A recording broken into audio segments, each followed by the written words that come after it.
बड़ी खबर आपको सबसे पहले बता दें, कमलेश तिवारी हत्याकांड से जुड़ी ये बड़ी खबर है। कमलेश मर्डर केस में पाकिस्तानी कनेक्शन सामने आ रहा है। आरोपी रशीद पठान के मालिक का खुलासा है। रशीद पठान का मालिक कराची का रहने वाला था। इस वक्त की बड़ी खबर आपको बता दें, पहले से ही इस मर्डर में पाकिस्तानी कनेक्शन की बात सामने आ रही थी, आईसिस का नाम सामने आ रहा था। और अब जो खबर मिल रही है वो ये पता चला है कि रशीद पठान का जो मालिक है वो कराची का रहने वाला है। तो पाकिस्तान से जैसा चर्चा थी पहले, अब तार जुड़ते हुए नजर आ रहे हैं। शैलेश पटेल हमारे संवाददाता इस वक्त हमारे साथ जुड़ रहे हैं। शैलेश, पूरा क्या कनेक्शन है इस हत्याकांड से पाकिस्तान का, इसको जरा डिटेल में समझाइए। जी, आप मैं बता दूं कि जो तिवारी की जो हत्या का कांड जो केस है इसमें जो अभी गुजरात पुलिस ने कल से ही 3 जो आरोपी है, इसमें से सबसे सूत्रधार जो है रशीद पठान जो है उनको भी हिरासत में ले ली गया है। और इससे जो केस में पूरी अभी कोई पूछताछ तो अभी की नहीं है, लेकिन जितनी भी इंफॉर्मेशन आ रही है इसमें से सबसे बड़ी जो इंफॉर्मेशन है वो वही है जो रशीद खान जो दुबई में जिस कंपनी में काम कर रहे थे, वही कंपनी के जो मालिक है वो पाकिस्तान के कराची के रहने वाले हैं। ऐसे की उस खबर सूत्रों के जरिए बाहर आ रही है। लेकिन अभी तक क्या है कि ये इंफॉर्मेशन क्या है, इसमें क्या खुलासा निकल रहा है, अभी तक पूरी जानकारी मिल नहीं पा रही है। लेकिन जितनी भी जानकारी है सूत्र के जरिए है, जो अभी जो इसमें से जो इस केस के जो आरोपी है, अभी कितने लोग जो केस मुख्य जो है वो भी अभी फरार है, जो अस्ताब करके है। ठीक है शैलेश, आपका इस जानकारी के लिए बहुत शुक्रिया। तो कनेक्शन तो पता चला है इस हत्याकांड का कि पाकिस्तानी कनेक्शन है, लेकिन कितना इन्वॉल्वमेंट है इस मामले में ये अभी जांच का विषय है। क्या हिंदू नेता कमलेश तिवारी की हत्या की गुत्थी सुलझ गई है? क्या वाकई सूरत वाले कातिलों ने ही हिंदू नेता की हत्या की है, या फिर इसका सीधा कनेक्शन पाकिस्तान और दुबई तक से जुड़ा है? आज इस हत्याकांड की हम एक एक परत खोलने वाले हैं। शुरुआत करते हैं कमलेश तिवारी की सुरक्षा पर उठते सवाल के साथ।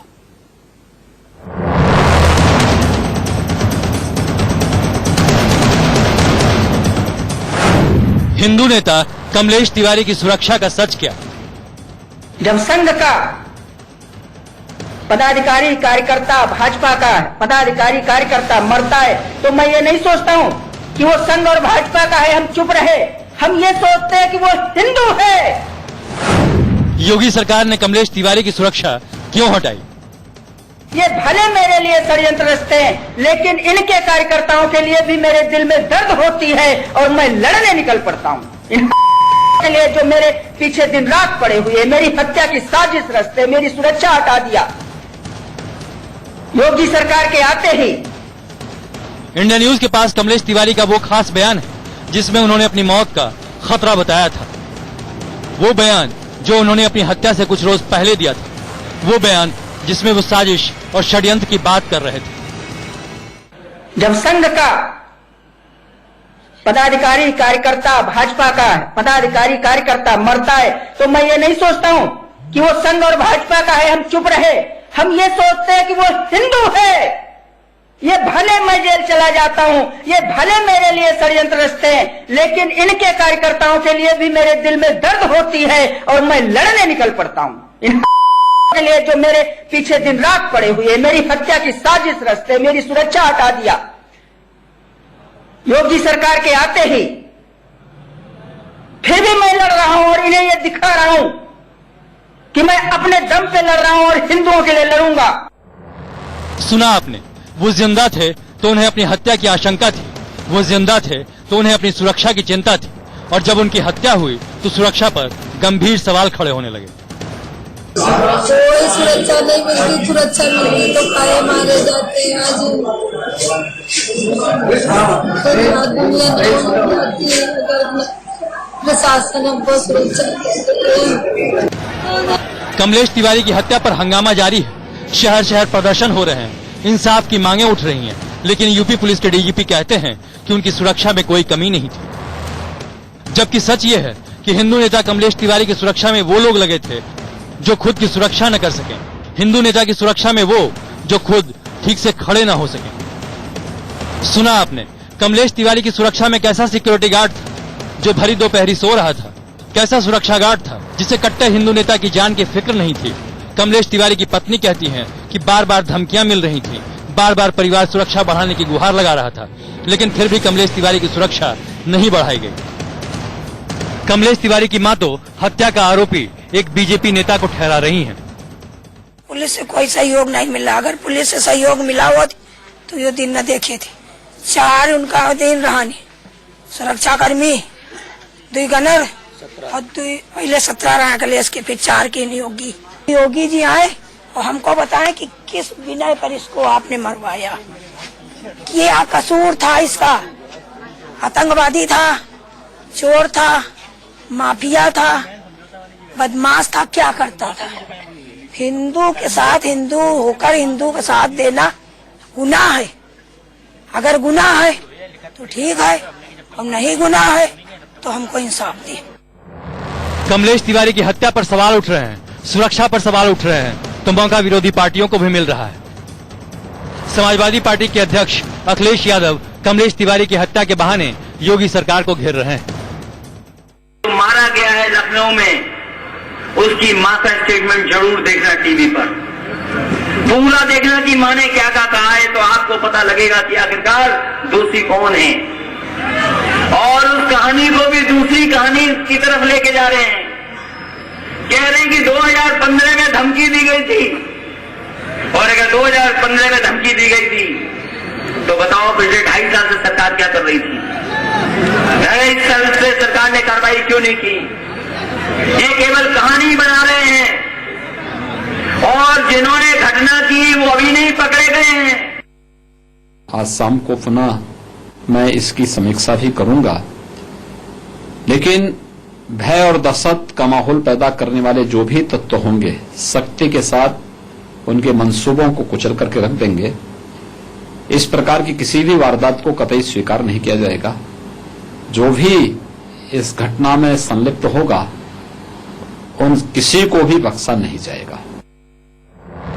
यूपी पुलिस का दावा है कि कमलेश तिवारी हत्याकांड की गुत्थी सुलझा ली गई है। गुजरात से लेकर यूपी तक आरोपियों की गिरफ्तारी भी हुई है, लेकिन कमलेश तिवारी के बेटे को पुलिस की कार्रवाई पर भरोसा नहीं है, क्योंकि जो पुलिस उसके पिता को जीते जिंदगी सुरक्षा नहीं दे पाई, वो हत्या की जांच कितनी संजीदगी से करेगी। बंदूक लेकर भी नहीं आता, डंडा लेकर आता, डंडा लेकर। पहले 2 बैठते थे, आज के 2 दिन पहले हमने कहा था क्यों नहीं आ रहे हो, तो वो ये बोला कि अब सुरक्षा हटा दी गई है और मतलब अब यहाँ पे सुरक्षा कर्मी कम रह गए हैं। मतलब सवाल प्रदेश की पुलिस पर भी और सवाल सरकार पर भी उठ रहे हैं। आखिर एक हिंदू नेता को पुख्ता सुरक्षा क्यों नहीं दी गई? बार बार मांग करने के बाद भी कमलेश तिवारी की सुरक्षा क्यों नहीं बढ़ाई गई? Bureau report, India news. UP police का दावा है कि कमलेश तिवारी हत्याकांड की गुत्थी सुलझ गई है, और वो भी महज 24 घंटे में। लेकिन अभी भी कुछ सवाल ऐसे हैं जो अनसुलझे हैं। देखिए सूरत टू लखनऊ, हिंदू नेता के हत्याकांड का सच।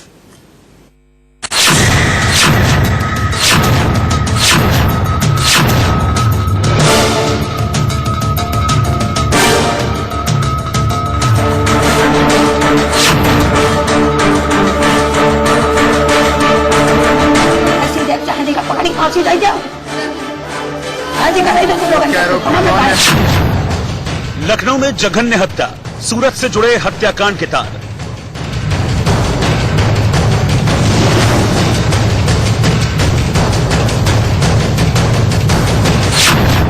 सुराग को जोड़ती 24 घंटे में 1300 किलोमीटर दूर पहुंची पुलिस।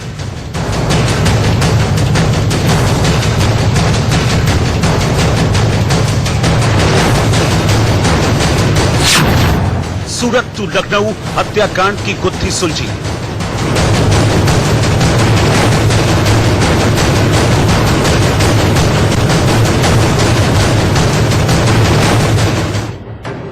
हिंदू नेता कमलेश तिवारी हत्याकांड से 24 घंटे के भीतर पर्दा उठ गया। पुलिस का दावा यह है कि सुराग मिलते चले, तार जुड़ते चले और पुलिस आरोपियों तक पहुंच गई। आखिर वो कौन से सुराग थे जिनके बूते पुलिस ने महज 24 घंटे के भीतर कमलेश तिवारी हत्याकांड का सच दुनिया के सामने ला दिया। कमलेश तिवारी हत्याकांड में पहला सुराग मिठाई का डिब्बा। मौके पर एक मिठाई का डब्बा और उसी के आधार का कुछ तकनीकी साक्ष्यों के हमने कुछ महत्वपूर्ण सुराग पाए। कमलेश तिवारी हत्याकांड का दूसरा सुराग, आरोपियों के भगवा कपड़े। एक पर्टिकुलर पोशाक पहन के हत्यारे आए और उन्होंने इस काम को अंजाम दिया। कमलेश तिवारी हत्याकांड का तीसरा सुराग, सूरत के सीसीटीवी वीडियो।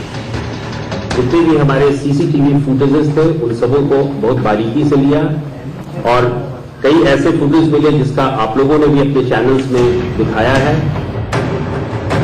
अयोध्या के फैसले से पहले मंदिर के पक्षकार और हिंदू नेता कमलेश तिवारी की बेरहमी से हत्या हुई। घर के नीचे बने दफ्तर में कातिलों ने उनके गले पर 13 बार चाकू से हमला किया।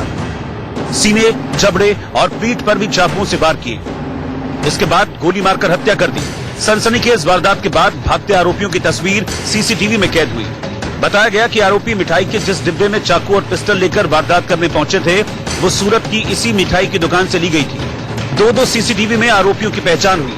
एसआईटी ने तार से तार को जोड़ना शुरू किया तो 24 घंटे से पहले 3 आरोपी सूरत से गिरफ्तार कर लिए गए। अब जानिए कि पुलिस ने जिन 3 आरोपियों को सूरत से पकड़ा है वो कौन है और उन्होंने कमलेश तिवारी की हत्या क्यों की।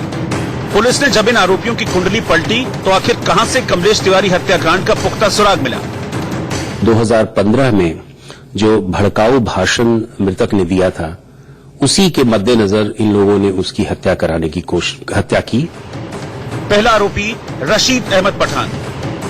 23 साल का रशीद अहमद पठान कंप्यूटर का जानकार है, इंटरनेट चलाने में माहिर है। सूरत में ये दर्जी का काम करता है। बताया जाता है कि यही कमलेश तिवारी हत्याकांड का मास्टरमाइंड है। पुलिस के मुताबिक 2015 में कमलेश तिवारी के दिए भड़काऊ बयान से ये नाराज था और अब 4 साल बाद इसने कमलेश तिवारी की हत्या को अंजाम दिया। दूसरा आरोपी मौलाना मोहसिन शेख। पुलिस की हिरासत में लिए गए मौलाना मोहसिन शेख की उम्र 24 साल है और वो सूरत में एक साड़ी की दुकान में काम करता है। पुलिस के मुताबिक इसी ने कमलेश तिवारी की हत्या की प्लानिंग को हवा दी। तीसरा आरोपी फैजान। कमलेश तिवारी हत्याकांड का तीसरा आरोपी है फैजान। फैजान की उम्र महज 21 साल है। सूरत में मिठाई की दुकान से इसी ने खरीदारी की थी। सीसीटीवी में भी फैजान की तस्वीरें कैद हुई। यहाँ पर सबसे बड़ा सवाल ये है कि इतनी छोटी सी उम्र में ही आखिर ये आरोपी एक हिंदूवादी नेता के जाने दुश्मन क्यों बन बैठे। छोटे मोटे काम करने वाले आखिर ये लोग कमलेश तिवारी के दुश्मन क्यों हो गए। क्या 4 साल पहले दिए गए भड़काऊ भाषण की वजह से ही रशीद पठान ने पूरी प्लानिंग करनी शुरू कर दी थी या फिर इस पूरे मामले का सरगना कोई और है। कमलेश तिवारी हत्याकांड में पुलिस ने 2 और लोगों को हिरासत में लिया है। वो बिजनौर के मौलाना है। उन पर आरोप है कि उन्होंने कमलेश तिवारी की हत्या के लिए फतवा जारी किया था। हम आपको बता दें कि कमलेश तिवारी पर ईश निंदा का आरोप लगा था और हत्या की वजह उसी को माना जा रहा है। हालांकि यूपी पुलिस के खुलासे के बाद आतंक के एंगल पर विराम लग गया है। आईसिस का कनेक्शन भी खारिज हो गया है। इतनी दूर का कनेक्शन मिलने के बावजूद अभी तक इसका किसी खास आतंकवादी संगठन से कोई संबंध नहीं पाया गया है, लेकिन फिर भी विवेचना जारी है। हम सभी पहलुओं को देखेंगे और उस पर विचार करेंगे और उस पर कार्रवाई करेंगे। लेकिन एक दिन पहले जब आईसिस के फतवे की बात सामने आई तो 24 घंटे बाद वो थ्योरी कैसे बदल गई। क्या जल्दबाजी के चक्कर में कहीं पुलिस उस थ्योरी को अपनी डायरी में दर्ज करना तो नहीं भूल गई, या फिर कमलेश तिवारी हत्याकांड की फाइनल डायरी अभी बनी ही नहीं है। विजय मिश्रा के साथ वर्णित गुप्ता, लखनऊ, इंडिया न्यूज।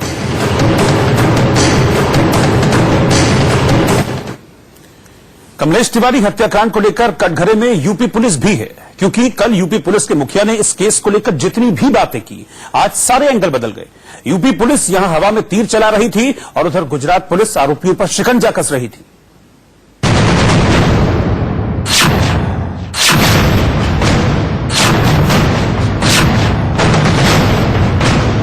एक पर्टिकुलर पोशाक पहन के हत्यारे आए और उन्होंने इस काम को अंजाम दिया।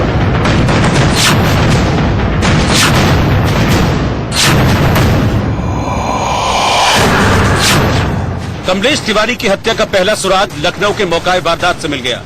मिठाई लेकर भगवा लिबास में मेहमान आए थे। घर में उन्होंने चाय नाश्ता करते हुए 36 मिनट तक बातचीत की, फिर ऑफिस वाले हिस्से में चले गए। पुलिस को घर में मिले मिठाई के डब्बे से सूरत की मिठाई की दुकान का पता चला। दुकान की सीसीटीवी फुटेज खंगाली गई तो आरोपियों की तस्वीर सामने आ गई। लखनऊ में सीसीटीवी कैमरे में कैद भगवा कपड़े वाले आरोपियों का फिर ऑफिस वाले हिस्से में चले गए। पुलिस को घर में मिले मिठाई के डब्बे से सूरत की मिठाई की दुकान का पता चला।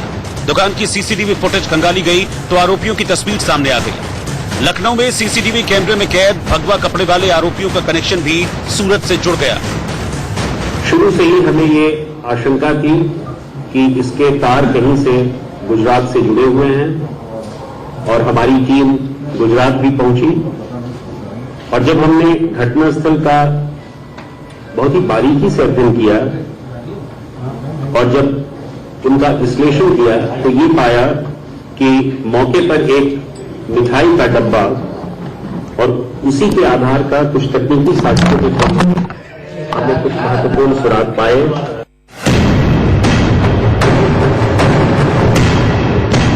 लेकिन एक हिंदू नेता की हत्याकांड की गुत्थी इतने से सुलझती नहीं दिख रही। सवाल उठता है कि लखनऊ में हिंदू नेता की हत्या का सच क्या है। शिवकुमार गुप्ता भारतीय जनता पार्टी के नेता शिवकुमार गुप्ता। कातिल गिरफ्तार या फिर मास्टरमाइंड कोई और है? सिपाही जो एक सिपाही वहाँ पे हम सोए हुए थे और वो लोग बिना जांच के ऊपर चले गए। रिवाल्वर भी था और वो पॉकेट में पता नहीं क्या चल रहा है। कमलेश तिवारी मर्डर का असल गुनहगार कौन है? मैं समझता हूं कि बहुत जल्दी हम इसको वर्कआउट कर लेंगे and it's purely criminal activity done by two people and we are working on that. देखिए, कुछ small law and order problem वहां था। लोग ये कह रहे थे कि इस प्रकार की घटना होनी नहीं चाहिए और लेकिन अब बिल्कुल स्थिति नियंत्रण में है। सुना आपने, यूपी पुलिस के सबसे बड़े अधिकारी डीजीपी साहब को एक दिन पहले एक हिंदू नेता की जघन्य हत्या लोकल क्राइम जैसी दिखी, जबकि तार सूरत से जुड़ रहे थे। नाम आईसिस तक का सामने आया। गुत्थी गुजरात में सुलझाई जाने लगी। करीब 24 घंटे बाद डीजीपी साहब को क्राइम लोकल नहीं रेडिकल लगने लगा। एक दिन पहले यूपी पुलिस के मुखिया ने कमलेश तिवारी हत्याकांड की वजह आपसी रंजिश बताई। अपराधी उन्हें हिंदू नेता के जान पहचान के लगे, लेकिन गुजरात पुलिस की जांच आगे बढ़ी तो हत्या की वजह भड़काऊ बयान बताई जाने लगी। अपराधियों का कनेक्शन सीधे सीधे सूरत से जुड़ गया। उन्होंने हत्या की वो इनके परिचित बताए जाते हैं जिन्होंने लगभग आधे घंटे से ज्यादा समय उनके साथ बिताया। एक मिठाई का डब्बा लाए वो और उनको दिया और उसके बाद ये हत्या हुई है। हमें कुछ वाइटल क्लूज मिले हैं और सीसीटीवी फुटेज के आधार पे और कुछ और भी हमें एविडेंसेस मिले हैं। उस आधार पे हम उस पर वर्क कर रहे हैं। हमने स्मॉल टीम भी गठित कर लिया है। 2015 में जो भड़काऊ भाषण मृतक ने दिया था उसी के मद्देनजर इन लोगों ने उसकी हत्या कराने की हत्या की। सीसीटीवी का ये फुटेज हत्या के ठीक बाद का है। कमलेश तिवारी की हत्या के बाद भगवा कपड़े पहने आतंकी बड़े आराम से गलियों से निकल गए, राजधानी की सड़कों से गुजर गए, लेकिन पुलिस को इसकी कानो कान खबर तक न हुई। डीजीपी कहते रहे कि हत्या की जांच की जा रही है, जबकि गुजरात पुलिस तब तक तार से तार जोड़ चुकी थी, अपराधियों तक पहुंच चुकी थी।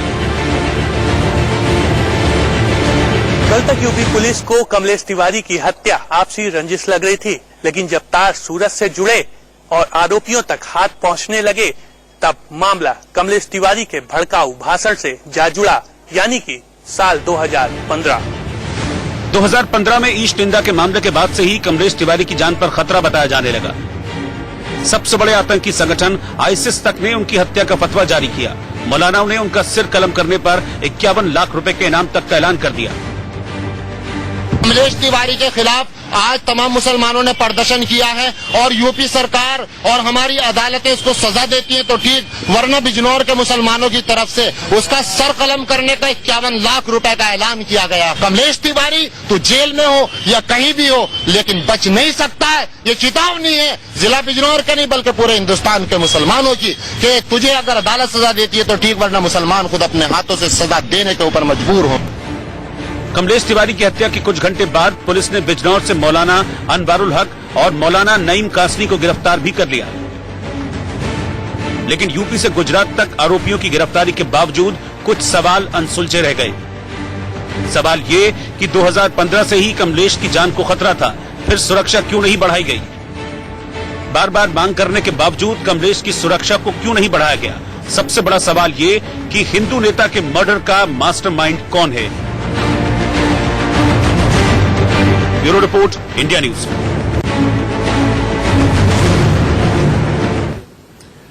कमलेश हत्याकांड को लेकर एक और सवाल खड़ा होता है कि क्या मजहब देखकर जागती है सेकुलर गैंग की इंसानियत? क्या मजहब देखकर लोग निकलते हैं विरोध में मार्च? आखिर वो लोग कहां हैं जो ऐसे मामलों में कैंडल लेकर सड़कों पर निकल जाते हैं?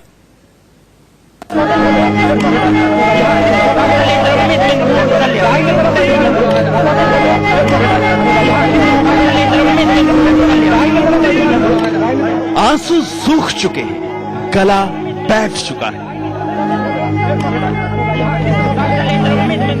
दिलो दिमाग सुन्न है, लेकिन न कोई रैली निकली है, न कोई मोमबत्ती जली है।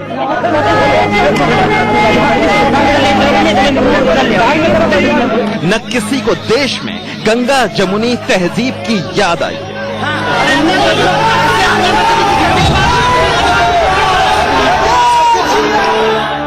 न किसी को देश में कुछ गलत दिखाई दे रहा है, सबको जैसे सांप सूंघ गया है। क्योंकि यहां तो सेक्युलर गैंग को दिख रहा है तो सिर्फ एक जुर्म जो 2-3 गुनहगारों ने कर दिया है। वो गुनहगार जो दुबई जाते हैं, वो गुनहगार जो सूरत से लखनऊ आते हैं, वो गुनहगार जो बिजनौर से जुड़े हैं, वो गुनहगार जो मुजफ्फरनगर से जुड़े हैं। 3 व्यक्तियों को, 3 अपराधियों को हिरासत में लिया है और उनसे बहुत ही सघन पूछताछ की जा रही है। उनमें एक मौलाना मोहसिन शेख सलीम है जो सूरत के रहने वाले हैं, वो 24 वर्ष का आदमी है। ये दूसरा व्यक्ति जिसको हमने पुलिस हिरासत में लिया है उसका नाम फैजान है, वो भी चिलानी अपार्टमेंट सूरत का रहने वाला है। और तीसरा जिसको हमने पुलिस हिरासत में लिया है वो रशीद अहमद खुर्शीद अहमद पठान है। सुन लिया, एक हत्या जिसके लिए हजारों किलोमीटर लंबी साजिश रची गई, जिसके लिए 2015 के उस बयान को आधार बनाया गया जिसमें पैगंबर पर विवादित टिप्पणी थी। एक हत्या जिसमें सीने पर 1 नहीं, 2 नहीं, दर्जन भर से ज्यादा चाकू भोंक दिए। एक हत्या जिसमें जिंदा गला काटकर जानवर की तरह नीचे फेंक दिया गया। इतनी बड़ी दुश्मनी रहा, सबको पता रहा, सब रोज फोन आते थे तुमको मार देंगे, तुमको मार देंगे, रोज फोन आते रहे ना के थाने में और हर जगह लगावत रहे, कैसे भी बनवाए लेकिन कोई ना सुने। लोग क्या था कैसे गए फाइल वो दाग दिए, कोई सुरक्षा नहीं दी, रोज फोन आवत रहे रोज। उस हत्या के लिए देश में असहिष्णुता देखने वालों को कुछ नहीं दिखता। न राहुल गांधी ट्वीट करते हैं, न शहला राशिद कुछ लिखती हैं, न ओवैसी की जुबान चलती है। शायद इसलिए क्योंकि इसमें एम शब्द यानी मुसलमान शब्द विलेन की तरह दिखने लगेगा। इसीलिए तो गैर हिंदू की मौत पर ही मोमबत्ती जलती है। सोचिए, हालात ये हैं कि पुलिस को भी मृतक परिवार के साथ इतनी हमदर्दी हो जाती है कि रोती हुई मृतक की पत्नी को किनारे फेंक दिया जाता है।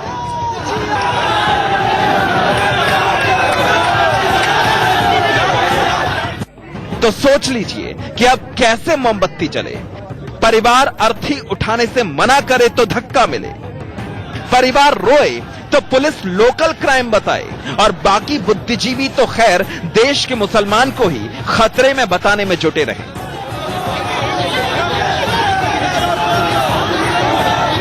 ऐसे में पूछना जरूरी है कि खून के रंग में भी क्या हिंदू मुसलमान होता है?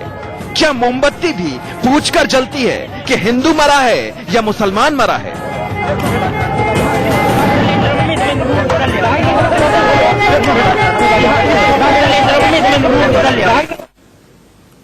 और अभी एक छोटा सा ब्रेक, लौट रहे फौरन वापस।